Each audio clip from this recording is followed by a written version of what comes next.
Depuis les années 70 jusqu'à nos jours, l'école Alassane Diouf n'a cessé d'œuvrer pour le bien-être des enfants afin de leur assurer un avenir meilleur. Soucieux de la situation indigente de son quartier qui poussait certains jeunes à entrer dans les milieux nuisibles, Monsieur Alassane Diouf fonda une école à Pikine Guinaw Rail Sud dans le but de participer à la formation et à l'éducation des gamins.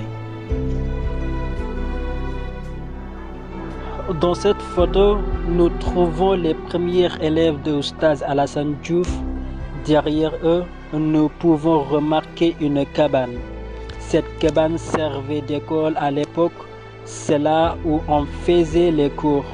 Mais quelque temps après, l'école perd cette place parce qu'on devait y construire une mosquée, celle que nous voyons dans les images.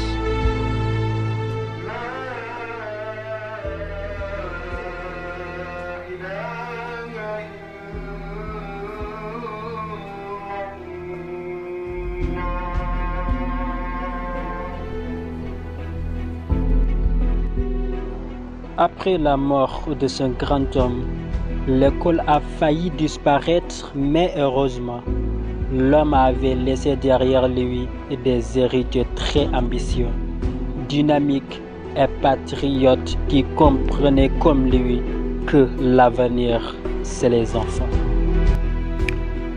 En effet, ces jeunes héritiers se sont débrouillés avec les moyens du bord pour remettre l'école au jour, l'élargir et la moderniser pour enfin lui donner le statut d'un internat reconnu par l'État. En vue de mieux surveiller les enfants et les épargner des fléaux qui gangrènent la société. Leur objectif est à moitié atteint, car l'école a formé et continue de former aujourd'hui de nombreux jeunes qui font sa fierté dans tous les domaines. Cependant, l'école se sert toujours des appartements et des immeubles loués pour y garder les enfants, faute de pouvoir posséder un lieu qui lui est foncièrement propre, d'où la nécessité de subvenir à cette structure dans ses besoins.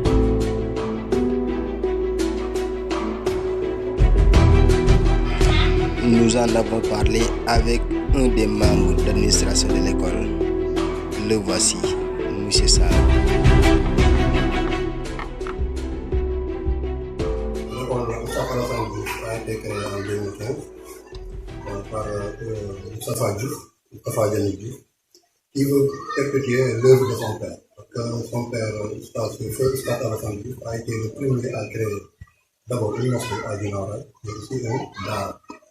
Lui, il a voulu perpétuer l'œuvre. En ce faisant, il a voulu adopter l'école par rapport aux exigences nouvelles. Et il a mis le français à côté de l'arabe, mais aussi du Coran. Parce que l'école enseigne le Coran, l'arabe et le français. En 2015, on avait une préscolaire, une fille et une grande classe qui regroupait des élèves qui ont été à l'échec par rapport à d'autres écoles et qui étaient âgés. En 2015, c'était comme ça. Bon, par la suite, l'école a progressé et actuellement, on a une préscolaire qui a deux grandes sections, qui a une petite section et une grande section.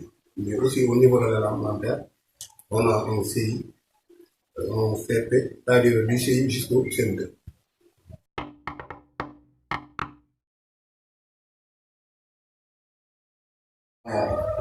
Là, je vais faire un peu de vulgarisation par rapport à des autorités et par rapport à des partenaires qui vont éventuellement nous assister parce qu'on en a besoin. Bon, parce qu'au niveau du préscolaire, on a une grande section et une petite section. Et au niveau de l'élémentaire, dans cette classe, nous avons deux enseignants. Donc à l'élémentaire, il y a un enseignant arabe et un enseignant français. De même qu'au niveau du CI, jusqu'au CM2, nous avons un enseignant arabe et un enseignant français. Bon, c'est-à-dire on a que de la bonne volonté. On a de la bonne volonté au niveau des enseignants et du corps administratif. Mais les moyens financiers et les moyens techniques, vraiment, restent à développer. Vous n'êtes pas censé savoir que l'école est implantée au niveau d'un milieu qui est un peu défavorisé. Les parents peinent à prendre en charge financièrement l'éducation de leurs enfants. Au niveau des mensualités du préscolaire, c'est 3 000 francs. Qui dit 3 000 francs dit 100 francs par jour. On s'en sort avec 3 000 francs comme mensualité. Au niveau du CM2, qui est l'école la classe du moins qui est la plus élevée, la plus grande, on ne paye même pas 5 000 francs. Donc financièrement, nous avons un problème. Mais n'empêche qu'au niveau de la qualité de l'enseignement, on pense qu'à chaque année, il y a les élèves qui augmentent. Au début, en 2015-2016, on n'avait même pas un C1, mais maintenant on a un CM2. Et l'année dernière, même on a fait 2 examens, examen arabe et examen français au niveau état. Au niveau de l'examen arabe, on a eu une réussite totale. Au niveau de l'examen français, on a eu 2 élèves qui ont réussi. Pour le CFE, on attend les résultats de l'entrée en sixième et on espère qu'on aura aussi c'est-à-dire que ce sera positif. En tout cas, c'est-à-dire au niveau de l'enseignement, pour répondre à ta question, il y a de la qualité. Pourquoi il y a de la qualité?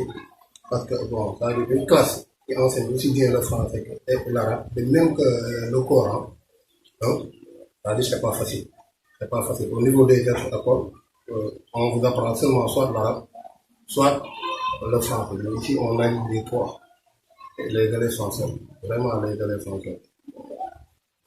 Nous espérons plus de rigueur, plus de qualité, Inch'Allah. Avec tout récemment la sorte de notre difficulté, on va avoir de la coopération et du partenariat.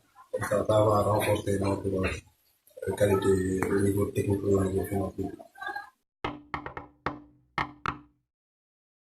C'est un handicap pour la DAR. C'est un handicap pour la DAR. Parce que, bon, il y a beaucoup de cas sociaux. C'est-à-dire, par rapport, parce que nous avons un internat et un externat. Au niveau de l'internat, bon, il y a la semi-internat où les enfants passent la journée là-bas, ils restaurent là-bas. Et pour la restauration, ils ne payent que 1 000 francs. 1 000 francs pour la restauration. Et 200 francs le plat. Puis on évalue. Un plat à 200 francs, donc ça, vraiment c'est du social. Je l'ai dit tantôt, au niveau du paiement mensuel, c'est 3 000 francs. Qui dit 3 000 francs dit 100 francs par jour. Enfin, de 8h à 17h, à 18h même. Avec ça, on ne peut pas s'en sortir. L'école est une école qui est sociale. C'est une école qui est sociale. Il y a beaucoup d'élèves, je peux dire que 30% des élèves sont des cas sociaux. Sont des cas sociaux. C'est-à-dire, même moi-même, qui suis directeur technique, j'en étais ouvert au directeur pour lui dire que bon, c'est-à-dire cette somme-là, pour lui dire que cette somme-là, c'est-à-dire vraiment, ça ne va pas nous permettre d'en sortir. Mais bon, lui, il a dit que bon, puisqu'il veut perpétuer l'œuvre de son père, il avait instauré un barre pour le social, donc il ne peut faire autrement. Mais vraiment, l'école ne peut pas s'en sortir. Elle ne s'en sort pas, parce qu'à chaque année, on a un déficit. On a un déficit pour payer les locaux qui sont loués. De même que même pour faire face à nos obligations par rapport à nos prestataires. Vraiment, on a besoin d'une aide par rapport à ce niveau. Je voudrais terminer pour mettre l'accent sur le fait que, bon, nous, au-delà de former les enfants, notre objectif primordial, c'est l'éducation. On est là pour éduquer des enfants. Il y avait des enfants qui étaient des enfants de la rue, des élèves qui étaient des enfants de la rue, on les a récupérés. Il y en a qui viennent de Médina, il y en a qui sont même originaires de Guinaray. Maintenant, ils sont dans la bonne voie. On éduque plus qu'on forme. Et ça, notre objectif, de former les élèves, les éduquer pour qu'ils soient bénéfiques à leur société, d'abord leur quartier, leur famille et leur société. On est dans la bonne lancée. Il y a beaucoup d'élèves qu'on a récupérés qui étaient des enfants de la rue. On a fait un sacerdoce. Côté financier, bon, ça ne va, on n'est pas bien loti, mais le fait de voir un enfant qui réussit, bon, vraiment, c'est un plaisir, quoi. C'est un plaisir.